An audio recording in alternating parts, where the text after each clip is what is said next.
नमस्कार दोस्तों, स्वागत है आप लोगों का हमारे चैनल आरकेजीएस एकेडमी पर। मैंने पूरा वीडियो बना हुआ था लेकिन पोपट हो गया, पंगा हो गया, इसलिए फिर से वीडियो मुझे बनाना पड़ रहा है। तो मेहनत तो करनी पड़ती है। फिलहाल मैं बायोलॉजी का चैप्टर पढ़ा रहा था। बायोलॉजी में मैंने fungal infection, viral infection, bacterial infection, protozoal infection पढ़ा दिया है। अब कुछ अन्य रोग हैं जो कि किसी केमिकल से या पेयजल में किसी चीज़ की अधिकता से जो कि शरीर के लिए हानिकारक है, और कुछ आंखों से संबंधित रोग जिसमें बैक्टीरिया, वायरस, इस सबका किसी का कोई योगदान नहीं होता। कुछ ऐसे रोग हैं जो किसी कोयला खदान में काम करने से और सीमेंट की फैक्ट्री में काम करने से, ऐसी जगहों पर काम करने से कौन से रोग होते हैं उस पर चर्चा करेंगे। क्लास बहुत ही आईएमपी होने वाली है प्लीज़, इसलिए मैंने कुछ चीज़ों को लिख दिया है। मैं दूसरी बार ये पढ़ाने जा रहा हूँ क्योंकि पहली बार मैंने जब वीडियो को अपलोड करना चाहा तो देखा कि साउंड ही गायब है। इसलिए देखिए, पहली बीमारी पर चलते हैं हम लोग। फर्स्ट हमारा है कोयला खदानों में कार्य करने वाले मजदूरों को कौन सी बीमारी होती है। एग्जाम में आया हुआ है, ब्लैक लंग नामक बीमारी होती है। लंग यानी फेफड़ा, ब्लैक मानी काला, माने काला, फेफड़ा जो है काला हो जाता है, तो इसको आप याद करके रखिएगा। दूसरा है हमारा फ्लाई ऐश। ये फ्लाई ऐश जो होता है ये कई ऐसे मिल होते हैं, उद्योग धंधों संबंधित फैक्ट्रियां होती हैं, उनसे ये उड़ते रहते हैं। तो ये फ्लाई ऐश जो होता है मेनली पत्थर आधारित ताप विद्युत उद्योगों से उड़ता है, तो इससे श्वसन तंत्र से संबंधित व्याधियां उत्पन्न हो जाती हैं। ठीक है। खेसारी दाल, एक दाल आती है खेसारी दाल, अब इसका सेवन 1961 से भारत सरकार ने बंद कर दिया है। उसका रीजन क्या था? खेसारी दाल, इसके सेवन से न्यूरोलॉजिकल समस्या होती है, न्यूरोलॉजिकल प्रॉब्लम हो जाती थी। और कौन सा रोग होता था? लैथरिज्म। तो हमारा ऑप्शन जाएगा ये, लैथरिज्म नाम का रोग होता है। इससे क्या होता है? शरीर के निचले भागों में लकवा मार जाता है। ठीक है, तो ये हमको याद करके रखना है। चौथा है आर्जिमोन। आर्जिमोन जिसका हिंदी रूपांतरण है सत्यानाशी के जो बीज होते हैं, पहले सरसों के तेल में इसको मिलाया जाता था, लेकिन भारत सरकार ने अब इस पे रोक लगा दी है। अब आप कोई भी तेल का पैकेट खरीदिए, उस पैकेट पे आपको लिखा हुआ मिल जाता है फ्री फॉर आर्जिमोन। अगर किसी ने नहीं देखा है तो आज अपने घर पे जाइए और जो तेल का जो आपके पास बॉटल है या पैकेट जो कुछ भी, उस पर आप एक जगह लिखा हुआ पाएंगे कि फ्री फॉर आर्जिमोन। क्यों? क्योंकि आर्जिमोन के मिश्रण से क्या होता है, इसके मिश्रण से एक बीमारी होती है जिसका नाम है ड्रॉप्सी। ये भयंकर बीमारी है। ठीक है, इससे क्या होता है? लगातार दस्त होता है और पैरों में सूजन हो जाती है। पैरों में क्या हो जाती है? सूजन हो जाती है, और अंत में व्यक्ति की मृत्यु हो जाती है, मतलब मृत्यु की संभावना बहुत ज्यादा होती है। तो आर्जिमोन से कौन सा रोग होता है और इसके लक्षण क्या है, ये आपको याद करके रखना है। ठीक है। अब कुछ दृष्टि दोष है, जिसमें एक है जरा दृष्टि दोष, जिसका अंग्रेजी भी हमको जानना जरूरी है। प्रेस बायोपिया जिसको कहा जाता है, ये वृद्धावस्था में मेनली होता है। आंखों की संवेदन क्षमता घट जाती है। इसमें क्या होता है? न तो दूर की, ये ऑप्शन आप याद करके रखेंगे, न तो दूर की ना तो नजदीक की वस्तुएं स्पष्ट दिखाई देती हैं। चाहे दूर स्थित वस्तु हो चाहे नजदीक स्थित वस्तु हो, स्पष्ट दिखाई नहीं देगी। ठीक, तो क्या किया जाता है इसमें? द्विफोकस लेंस का प्रयोग किया जाता है, मतलब दो दर्पणों का एक साथ प्रयोग किया जाता है, और वो उभयावतल लेंस होता है। ठीक है, ये आपको याद करके रखना है। एक आंखों संबंधित बीमारी है अबिंदुकता, जिसको दृष्टि वैषम्य भी कहते हैं। इसमें क्या होता है कि क्षैतिज दिशा में रखी हुई वस्तु तो स्पष्ट दिखाई देती है, लेकिन ऊर्ध्व दिशा में, क्षैतिज दिशा में रखी वस्तु स्पष्ट दिखाई देती है, लेकिन ऊर्ध्व दिशा में रखी हुई वस्तु स्पष्ट दिखाई नहीं देती है। इस प्रॉब्लम को दूर करने के लिए किस प्रकार के लेंस की जरूरत पड़ती है या प्रयोग किया जाता है? तो हमारा ऑप्शन जाएगा कि बेलनाकार लेंस, सिलेंड्रिकल लेंस की जरूरत पड़ती है। अब निकट दृष्टि दोष से कई बार क्वेश्चन आया हुआ है, सभी लोग परिचित हैं। इसका नाम क्या है? मायोपिया इसका नाम है। इसमें क्या होता है? जो प्रतिबिंब रेटिना पर बनना चाहिए वो रेटिना पर नहीं बनता है। कहाँ बनता है? रेटिना के आगे बन जाता है। ठीक है, निकट दृष्टि दोष में होता क्या है कि नजदीक की वस्तुएं सही स्पष्ट नहीं दिखाई देती, नजदीक की वस्तुएं स्पष्ट नहीं दिखती, दूर की वस्तुएं स्पष्ट दिखती हैं। ठीक है, इसी को निकट दृष्टि दोष कहा जाता है। और इसको दूर करने के लिए किस प्रकार के लेंस का प्रयोग किया जाता है? तो हमारा ऑप्शन जाएगा अवतल लेंस का प्रयोग किया जाता है। ठीक है, ये कुछ बीमारियां हैं जो कि आईएमपी हैं, इनको आपको याद करके रखना है।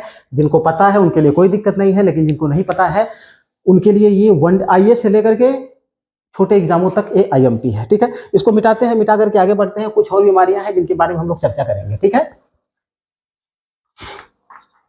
जो कि एग्जाम के दृष्टिकोण से आईएमपी है।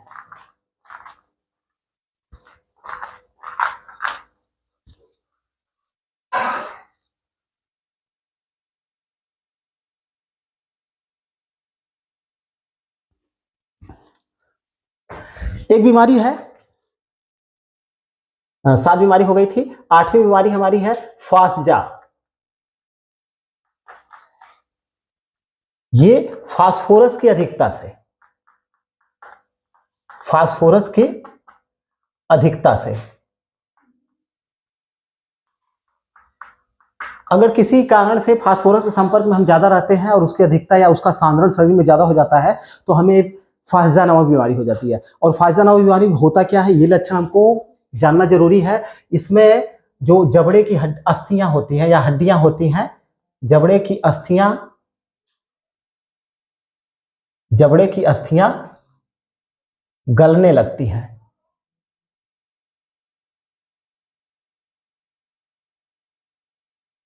ठीक है, ये बहुत ही आईएमपी है। एक और है जिसका पानी में अधिकता के कारण उससे प्रॉब्लम उत्पन्न हो जाता है। 9वां में हम लोग देखेंगे अस्बेस्टस। अस्बेस्टस की पेयजल में अधिकता के कारण, पेयजल में अधिकता से अस्बेस्टोसिस नामक रोग हो जाता है। तो अस्बेस्टस की अगर पानी में एक मात्रा से अधिकता होती है और लगातार उसका अगर हम सेवन करते हैं तो हमें कौन सा रोग हो जाता है, तो हमारा ऑप्शन जाएगा अस्बेस्टोसिस नामक रोग हो जाता है। और अस्बेस्टोसिस होता क्या है, एक प्रकार का फेफड़े का कैंसर होता है, फेफड़े का कैंसर। ठीक है, एक और ही बहुत ही कॉमन सी डिजीज है जो बार बार एग्जाम में पूछा गया है, पारा। 10वां में देखेंगे हम लोग पारा। पारा से कौन सा रोग होता है, मिनीमाटा। और जापान में फैला हुआ था। और किसके माध्यम से, मछलियों के माध्यम से। मछलियों के माध्यम से व्यक्तियों में गया था, मछलियों के माध्यम से। ठीक है, जापान में एक खाड़ी है जिसको मिनीमाटा की खाड़ी कहा जाता है, वहां की मछलियों में पारे का सांद्रण हो गया था, इसलिए लोगों में जो बीमारी फैली उसी मिनीमाटा खाड़ी के नाम से उसका नाम मिनीमाटा रोग कर दिया गया, डिजीज कर दिया गया। और ये फैला किससे, मछलियों के खाने से। मछलियों में गया, फिर मछलियों को आदमियों ने खाया, मनुष्यों ने खाया और मनुष्यों में चला गया। अब इसके लक्षण भी एग्जाम में पूछा, इसलिए इसके लक्षणों पर चर्चा करेंगे। इसके लक्षण में हम लोग देखेंगे क्या उभर करके सामने आए, अंगों, शरीर के जो अंग है, विशेषकर ओठ, जीभ में सुन्नता, यानी ओठ और जीभ में किसी प्रकार की संवेदनशीलता नहीं रह जाती है, यानी शून्य हो जाते हैं। और क्या हो जाता है, आंखों में धुंधलापन, यानी कि आंख से ठीक प्रकार से दिखाई नहीं देता है। एक लक्षण और इसका मेन है, इसमें मानसिक असंतुलन उत्पन्न हो जाता है, मानसिक असंतुलन। तो इसके लक्षण को, अगर लक्षण पूछता है मिनीमाटा रोग का लक्षण क्या है, तो हमारा ऑप्शन क्या जाएगा, ओठ व जीभ में सुन्नता या सुन्ना मतलब किसी प्रकार की संवेदनशीलता नहीं होती है। फिर इसके बाद आंखों में धुंधलापन, यानी आंखों से कम दिखता है, और मानसिक असंतुलन जैसी स्थिति उत्पन्न हो जाती है। और इस रोग से कई लोगों की मृत्यु भी हो गई थी। ठीक है, और मिनीमा किससे फैलता है हमारा, तो ऑप्शन जाएगा ये भैया पारे से फैलता है। ठीक है, अब एक बीमारी है हमारी नाइट्रेट। पेयजल में नाइट्रेट की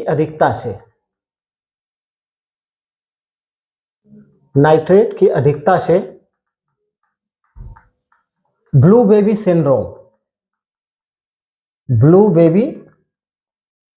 सिंड्रोम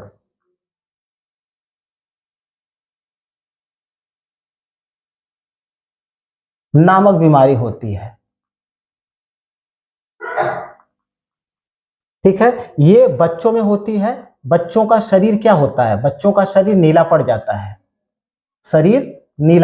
है, इसीलिए इसको ब्लू बेबी सिंड्रोम कहा जाता है। कैसा होता है, नीला होता है। और नीला होने का मतलब क्या है, श्वसन में बाधा उत्पन्न होती है, श्वसन में बाधा, बच्चों की मृत्यु हो जाती है, श्वसन में बाधा हो जाती है, शरीर नीला पड़ जाता है, और इसको क्या कहा जाता है, ब्लू बेबी सिंड्रोम कहा जाता है। किस रसायन के कारण होता है, तो हमारा ऑप्शन जाएगा नाइट्रेट की अधिकता से होता है। पेयजल में नाइट्रेट की अगर अधिकता हो गई तो। ठीक है, फ्लोराइड, मान लीजिए 12वीं पर चले, पेयजल में फ्लोराइड की अधिकता से पेयजल में फ्लोराइड की अधिकता से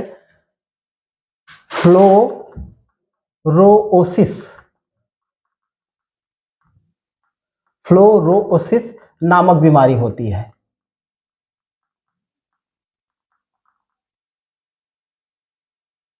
ठीक है, पेयजल में अगर फ्लोराइड की अधिकता एक मात्रा से ज्यादा हो जाएगी तो कौन सी बीमारी की संभावना हो जाती है? तो हमारा ऑप्शन जाएगा फ्लोरोसिस नामक बीमारी की संभावना हो जाती है।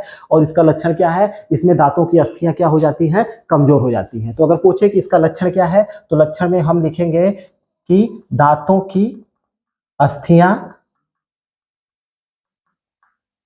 कमजोर। ठीक है, एक और है पदार्थ जो कि जहरीला होता है, जिसको हम बोलते हैं कैडमियम। तो 13 में हम लोग देखेंगे कैडमियम। कैडमियम, अगर पेयजल में कैडमियम की अधिकता से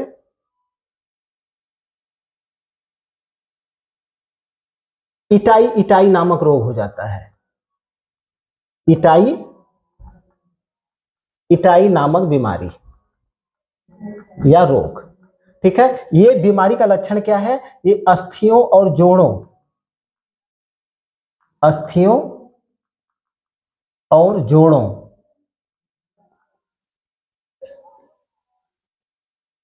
में दर्द होता है।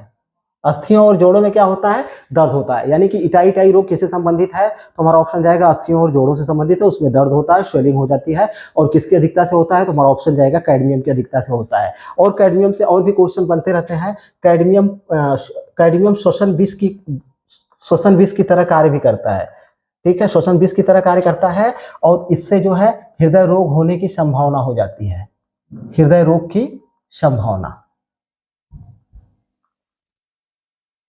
ठीक है, एक और है जहरीला रसायन जिसका नाम है आर्सेनिक। तो 14 में हम लोग चलेंगे पेयजल में आर्सेनिक की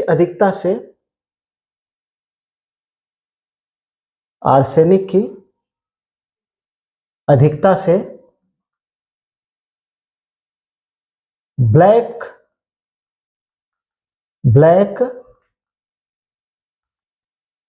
फुट नामक बीमारी होती है। और चारा विषाक्तता के लिए भी जिम्मेदार होता है। पशुओं का जो चारा यूज किया जाता है, चारा विषाक्तता के लिए भी ये जिम्मेदार होता है। ठीक है, तो अगर क्वेश्चन करें कि ब्लैक फुट नामक बीमारी किस रसायन के कारण होती है, किसकी अधिकता के कारण, शरीर में सांद्रण के कारण होता है, तो हमारा ऑप्शन जाएगा भैया आर्सेनिक की अधिकता के कारण होता है। या चारा विषाक्तता किससे होता है? तो हमारा ऑप्शन जाएगा आर्सेनिक की अधिकता से होता है। ठीक है, अब हम चलेंगे, एक है बेंजीन। ये एक प्रकार का रसायन है। ठीक है, बेंजीन, टाइलून वगैरह वगैरह आते हैं जो पेट्रोल पंप में पेट्रोल में इसका मिश्रण किया जाता है दहन के लिए। बेंजीन से रक्त कैंसर की संभावना बढ़ जाती है। इससे कौन सा रोग होता है? तो हमारा ऑप्शन जाएगा इससे रक्त कैंसर होता है। ठीक है, तो 15 रोगों को हमने देख लिया जो कि बहुत ही आईएमपी है। अब हम लौह अयस्क 16वां देखेंगे। लौह अयस्क की जो धूल उड़ती है, लौह अयस्क की धूल से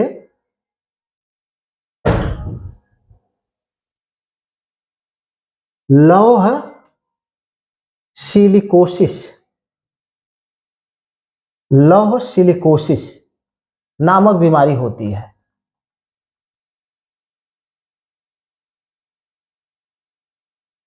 सारे एग्जाम में पूछे गए हैं, इसलिए इस चैप्टर को मैं पढ़ा रहा हूं। बाकी जो 16 बीमारियां मैंने अब तक आप लोगों को पढ़ा दी हैं, सब एग्जाम के दृष्टिकोण से आईएमपी है। थोड़ा दिख रहा है कि नहीं तो फिर एक बार फिर से पंगा हो जाएगा। तो सारी चीजें स्पष्ट दिख रही हैं। अब इसको मिटाता हूं। कुछ और बीमारियां हैं जिस पर चर्चा करेंगे और इस क्लास को क्लोज करेंगे। सारे आईएमपी हैं। सब कुछ आपको एकदम से दिमाग में जमा करके रखना है। कहीं ना कहीं एग्जाम में पूछे गए हैं और बार बार पूछे जाते रहे हैं।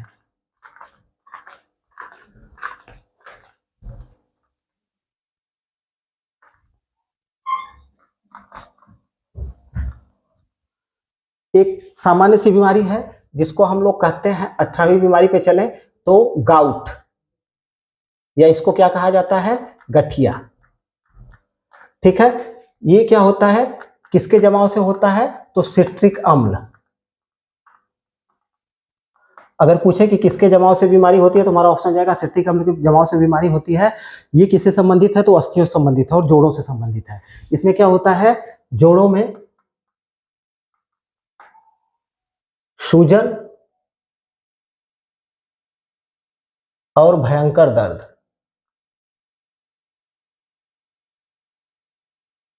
ठीक है, ये हो गए कुछ ऐसे रोग जो कि एग्जाम के दृष्टिकोण से आईएमपी है, जिस पे हम लोग चर्चा कर रहे हैं। अब हम चलेंगे कृमि। कुछ ऐसे कृमि हैं जिनकी वजह से मेनली 2-3 रोग ऐसे हैं जो एग्जाम के दृष्टिकोण से आईएमपी है, उस पर चर्चा करने जा रहा हूं। तो कृमि से होने वाले या कृमि जनित रोग, कृमि जनित रोग। तो 19वां हमारा होगा फाइलेरिया।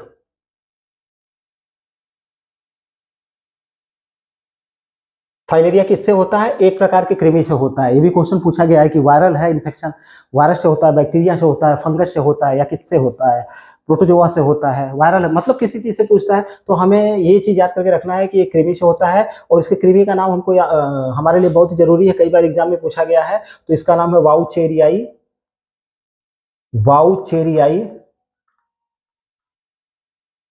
ब्रैक्टोफ्राई, ब्रैक्टोफ्राई इसके कृमि का नाम है। कृमि का नाम याद करके रखेंगे, वाउचेरियाई ब्रैक्टोफ्राई नामक कृमि है। और एक कृमि कहाँ पे रहता है? मतलब ये एक प्रकार का परजीवी है। किस जीव पे रहता है या निवास करता है? तो एक मच्छर की प्रजाति है क्यूलेक्स मच्छर, क्यूलेक्स मच्छर। अब एक क्यूलेक्स मच्छर अगर इसके ऊपर वाउचेरियाई ब्रैक्टोफ्राई नामक कृमि है, अगर मनुष्य को काटता है तो ये रोग होने की संभावना हो जाती है। ठीक है, और अगर इसमें देखते हैं तो ये जो वाउचेरिया ब्रैक्टोफ्राई नामक कृमि है, ये मानव की लिम्फ ग्रंथियों, किसको प्रभावित करता है? लिम्फ ग्रंथियों को प्रभावित करता है। लिम्फ ग्रंथियों में पहुंच करके अपना काम करना शुरू कर देता है। इसके परिणाम स्वरूप क्या होता है? पैरों में सूजन, या कह सकते हैं कि पैर फूल जाते हैं काफी ज्यादा। इसीलिए इसको हाथी पांव या फील पांव रोग भी कहा जाता है। फील पांव, इसको हाथी पांव या फील पांव रोग भी कहा जाता है। किसको? फाइलेरिया को। ठीक है, अब यहां फाइलेरिया से एक चीज थोड़ा सा लोग कंफ्यूजन में जो होते हैं, ये मच्छर की प्रजाति का नाम हमको याद करके रखना है। यही क्यूलेक्स मच्छर जो होता है, मादा होती है क्यूलेक्स, ये एंसेफेलाइटिस के लिए भी जिम्मेदार होती है। ठीक है, अब 20वां पर चलें अगर, तो 20वीं हमारी बीमारी है टीनिएसिस। टीनिएसिस, इसके कृमि का नाम क्या है? Taenia solium, Taenia solium, Taenia solium नामक कृमि से होता है। ठीक है, अब इसमें क्या होता है? एक टीनिया सोलियम नामक कृमि मनुष्य के आंत में रहता है, और मनुष्य के मल द्वारा ये सुअर तक पहुंचता है, और फिर सुअर के माध्यम से ये कई प्रकार के परिवर्तन के बाद, कृमि के परिवर्तन के बाद ये संक्रमित करता है मनुष्य को। ठीक है, तो ये टीनिया सोलियम जो होता है, सुअर का अधपका मांस खाने से, सुअर का अधपका मांस खाने से, ब्लैडर वर्म मनुष्य की आंत में जाकर, मनुष्य की आंत में पहुंचकर टेप वर्म में विकसित हो जाते हैं। टेप वर्म में विकसित हो जाते हैं। ठीक है, देखिए होता क्या है कि ये टीनिया सोलियम नामक जो परजीवी होता है या कृमि जो होता है, ये सुअर का अधपका मांस खाने से मतलब हमारे शरीर में आता है। सुअर का अधपका मांस खाते हैं तो ये ब्लैडर वर्म के रूप में हमारे शरीर में आता है, हमारी आंत में आता है, और आंत में पहुंच करके फिर ये टेप वर्म के रूप में विकसित हो जाता है और आंत की दीवारों से चिपक जाता है। और इसका लक्षण की अगर बात करें तो कभी कभी इसके लक्षण में मितली मतलब उल्टी जैसा लगना, कब्ज, अपच, ये लक्षण देखने को मिलते हैं सामान्यतः। लेकिन कभी कभी ये जानलेवा भी साबित हो जाता है जब ये मस्तिष्क में पहुंच जाता है, इसके लार्वा मस्तिष्क में पहुंच जाते हैं तो ये मतलब घातक हो जाते हैं और कई मामलों में मृत्यु तक देखी गई है। तो मिला जुला करके शुगर का अथवा का मांस खाने से बचना चाहिए या मांस खाने से ही बचना चाहिए। स्वच्छ पेयजल का प्रयोग करना चाहिए। ठीक है, तो ये हाँ, इसके लिए एक दवा विकसित की गई है निकोलसन, निकोलसन नामक दवा का सेवन करना चाहिए। ठीक है, अगर पूछता है कि निकोलसन नामक दवा किस रोग में प्रयोग होती है तो हमारा ऑप्शन जाएगा टीनियासिस, टीनिया सोलियम को मारने के लिए। ठीक है, टीनिया सोलियम ब्रेडर वर्म और ब्रेडर वर्म के बाद टेपवर्म के रूप में विकसित हो जाता है। एक और बीमारी है जो कि कृमि से होती है जिसको हम कहते हैं एस्केरियासिस, एस्केरियासिस। ठीक है, अब इसका जो कृमि है उसका नाम है एस्केरिस, एस्केरिस, हाँ ठीक है, एस्केरिस लुम्ब्री, लुम्ब्रिकाइडस। एस्केरियासिस किससे फैलता है तो एस्केरिस लुम्ब्रिकाइडस से फैलता है और ये मेनली बच्चों में इसका संक्रमण देखा जाता है। ठीक है, और ये भी मल के माध्यम से बाहर आता है और बच्चों में उल्टी, भूख न लगना वगैरह वगैरह सारे लक्षण, कब्ज, अपच के लक्षण देखने को मिलते हैं। और अगर समय से इलाज नहीं किया जाए तो कभी कभी क्या होता है कि ये भी मस्तिष्क में पहुंच जाते हैं और उसको गंभीर क्षति पहुंचाते हैं। बच्चों के लिए नुकसानदायक होते हैं, बच्चों को चक्कर आना या दौड़े भी पड़ सकते हैं। ठीक है, तो इन सबों से बचाव के लिए हमको स्वच्छ जल का प्रयोग करना चाहिए, मच्छरदानी का प्रयोग करना चाहिए वगैरह जितनी भी चीजें हैं उसका प्रयोग हम लोग कर सकते हैं। ठीक है, तो एस्केरियासिस, टीनियासिस और फाइलेरिया ये तीनों कृमि से होने वाले रोग हैं और तीनों को हम लोगों ने देख लिया है। ठीक है, तो ये हो गया। हाँ, अब एक बीमारी है जिस पर हम लोग चर्चा करेंगे, इसको मिटाते हैं, थोड़ी सी बड़ी है बीमारी।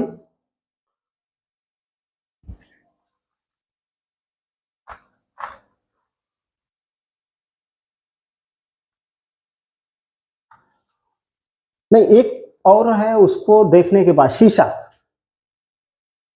20-21 हो गया था, पता नहीं नंबर याद नहीं है। तो शीशा, ठीक है, शीशा जो होता है ये तंत्रिका तंत्र को भयंकर क्षति पहुंचाता है। तंत्रिका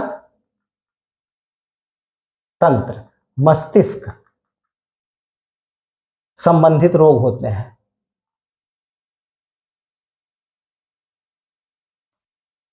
संबंधित रोग,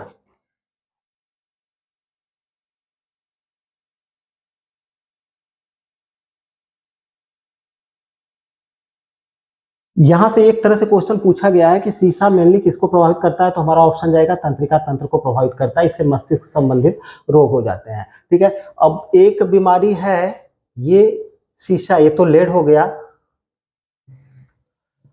एक शीशा ए है। ठीक है, इसके संपर्क से, इसके संपर्क से जो बीमारी होती है उसका नाम है प्लम्बिज्म, प्लम्बिज्म कोलिका, प्लम्बिज्म कोलिका पिक्टोनम, पिक्टोनम सर्टानिज्म, सर्टानिज्म ये बीमारी होती है। ठीक है, और मेनली ये किसको होती है, पेंटर्स को होती है। ठीक है, पेंटर्स में बीमारी होने की संभावना सबसे ज्यादा होती है, इसलिए इस बीमारी का नाम पेंटर्स कोलिक भी रखा गया है, पेंटर्स कोलिक। ठीक है, तो अगर कहें कि प्लम्बिज्म, कोलिका, पिक्टोनम, सर्टानिज्म नामक बीमारी किसके संपर्क में रहने से होती है, किसके सांद्रण के शरीर में होने से होती है, तो हमारा ऑप्शन जाएगा सीसा। और पेंटर्स कोली किसको कहा जाता है, किस बीमारी को कहा जाता है, तो इसको कहा जाता है। और ये बीमारी किसको होने की समस्या ज्यादा होती है, पेंटर्स को होती है। जो घरों की रंगाई वंगाई करते हैं उनको होने की संभावना सबसे ज्यादा होती है। ठीक है, एक बीमारी और है जो कि बहुत ही आईएमपी है, उसको देखना पड़ेगा हम लोगों को, मधुमेह। ठीक है, मधुमेह कई प्रकार के होते हैं, type A, type B, type C, type D. तो बी टाइप के मधुमेह रोगी सबसे ज्यादा, टाइप बी के मधुमेह रोगी सबसे ज्यादा है, मधुमेह रोगी सर्वाधिक।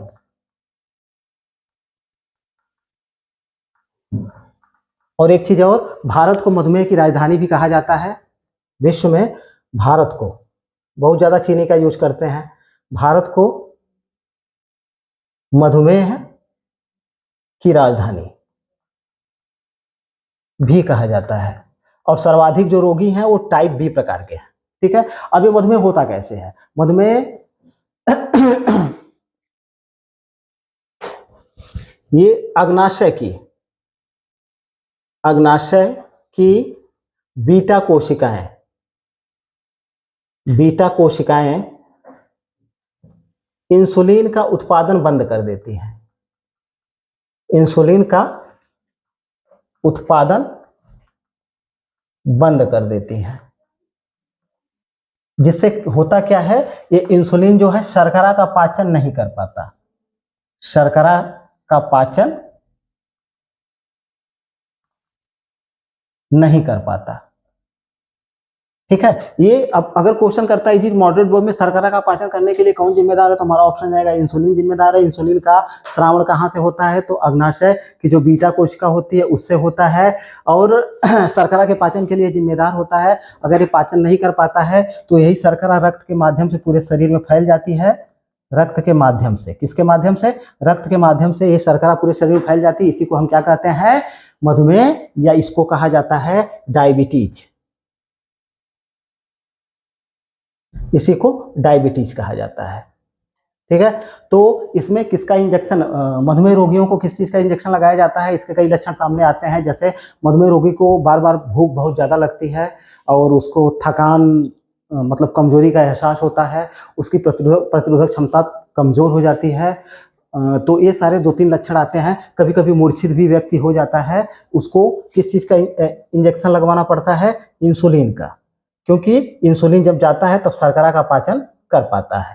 ठीक है, ये है हमारा डायबिटीज। तो डायबिटीज से क्वेश्चन एग्जाम में आए हुए हैं, ये इसको हमको मतलब पूरी तरह से क्लियर करके रखना है। ठीक है, अब हाइपरग्लाइसीमिया और हाइपोग्लाइसीमिया, इस पर हम चर्चा करेंगे।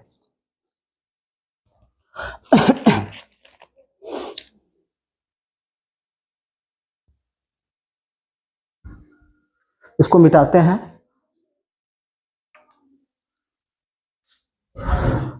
इंसुलिन से ही संबंधित फैक्ट है, इसलिए इसको यहाँ पे, इसका जिक्र करना यहाँ पे जरूरी है। हाइपरग्लाइसीमिया, हाइपरग्लाइसीमिया, इसमें क्या होता है, जब शरीर में मतलब या रक्त में शर्करा की मात्रा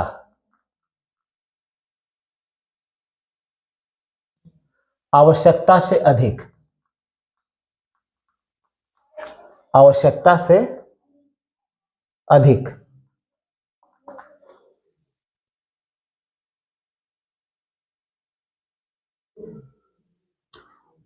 सॉरी यार, शर्करा नहीं,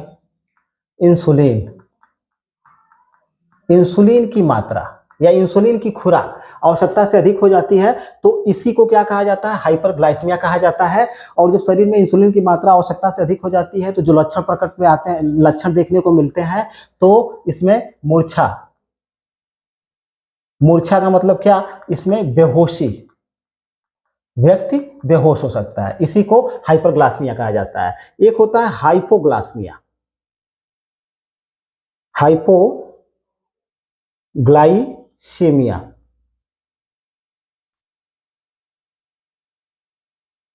अब इसमें क्या होता है, ठीक इसका उल्टा हो जाता है। शरीर में